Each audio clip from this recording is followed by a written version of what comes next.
లక్ష్మణ్ గారి ఆరోగ్య గ్రామంలో. అలాగే మనతో పాటు ఉన్నారు లక్ష్మణ్ గారు, ఇంకా మొయినాబాద్ సిఐ గారు అన్నమాట. అసలు ఆయన ఎందుకు ఇక్కడికి వచ్చారనే డౌట్ ఉంది కదా, నాకు కూడా అదే డౌట్. అడిగేద్దాం. నమస్తే అండి. నమస్తే అండి. ఎందుకు వచ్చారు మీరు ఇక్కడికి? ఏదన్నా మీరు వచ్చారు అంటే అక్కడ ఏదైనా ఇష్యూస్ ఉండాలి, లేదంటే అక్కడ ఏదైనా ప్రాబ్లమ్స్ ఉండాలి, లేదంటే ఎవరికన్నా హెల్ప్ చేయడానికి వచ్చి ఉండాలి, లేదు అంటే అక్కడ ఏదన్నా పెద్దది ఏదో కొట్లాట జరిగి ఉండాలి. ఎందుకు వచ్చారు ఇక్కడికి? అయ్యేం లేవు, ఎందుకు వచ్చారు? అలా ఏం లేదండి, జనరల్ గా కొంచెం హెల్త్ కాన్షియస్ గా ఉంటాము. 4-5 years నుంచి ప్రీ డయాబెటిక్ కింద ఉన్నాను. జనరల్ గా నేను టాబ్లెట్ లేకుండా మేనేజ్ చేసే క్రమంలో అది కుదరట్లేదు. మాకున్న డ్యూటీస్ కావచ్చు, అది కావచ్చు, ఏదైనా కావచ్చు, మాకు కొంత అది సెట్ కావట్లేదు. అది ఆ పాయింట్ ఆఫ్ వ్యూలో నేను పెట్రోలింగ్ చేస్తూ ఒకసారి వచ్చేసి ఇక్కడ విజిట్ చేశాను. విజిట్ చేసిన తర్వాత లక్ష్మణ్ గారు కలిసిన తర్వాత లక్ష్మణ్ గారు దీని గురించి ఎక్స్ప్లెయిన్ చేశారు. సార్ మీకు అసలు టాబ్లెట్ యూజ్ చేయాల్సిన అవసరం లేదు, ఒకసారి మా దగ్గర ఇక్కడ మా ఫుడ్ మా డైట్ ట్రై చేయండి సార్ అని చెప్పారు.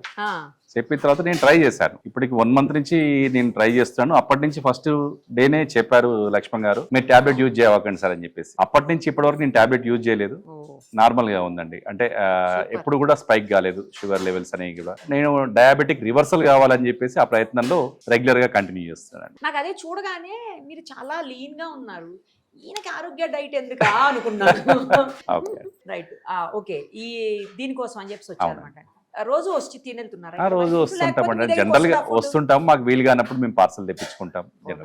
మీకు అసలు మీ డ్యూటీస్ లో ఎప్పుడు ఎక్కడ ఉంటారు? మా ఏరియాలోనే కాబట్టి కాస్త మాకు వెసులుబాటు ఉంటుంది. ఓకే, మీకు బాగా నచ్చిన ఫుడ్ ఏది చెప్పండి ఇక్కడ? ఇక్కడ అంటే అన్ని ఇప్పటి వరకు లక్ష్మణ్ గారి స్పెషాలిటీ ఏంటి అంటే, పెట్టిన ఏ వంట కూడా ఇంతవరకు నేను వంక పెట్టలేకపోయాను, ఇది బాగలేదండి అని చెప్పేసి. ఓకే, మన ఇంట్లో తిన్న ఫీలింగే ఉన్నదండి. కూరగాయలు ఏది చేసినా కానీ చాలా వరకు మన ఇంట్లో తిన్న ఫీలింగే ఉంటుంది. ఎక్కడ బయట మనం ఏదో సపరేట్ డైట్ చేస్తున్నాం అనే ఫీలింగ్ లోకి అయితే ఇంతవరకు రాలేదు మేము. ఇంట్లో కంటే ఏదన్నా బాగా నచ్చిందా? అలా కూడా ఉన్నాయి.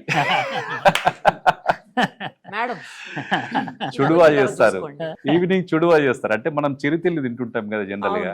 ఇక్కడ చుడువాకి అక్కడ చుడువాకి స్పెషల్ ఏంటి అంటే, అక్కడ మనం మామూలుగా చుడువా అంటే మరమరాలు చేస్తుంటారు. ఇంకా లక్ష్మణ్ గారు స్పెషల్లీ ఆయన పేటెంట్ రైట్ ఉన్నది, ఒక ఫుడ్ ఉన్నదండి, దాంతో మరమరాలు లేకుండా చుడువా తయారు చేస్తారు. చాలా బాగుంది. నైస్ అసలు. Thank you. సూపర్. మీతో మాట్లాడడము, మీ ఇంటర్వ్యూ చేయడం కూడా నాకు చాలా బాగా అనిపించింది. Thank you sir, thank you so much.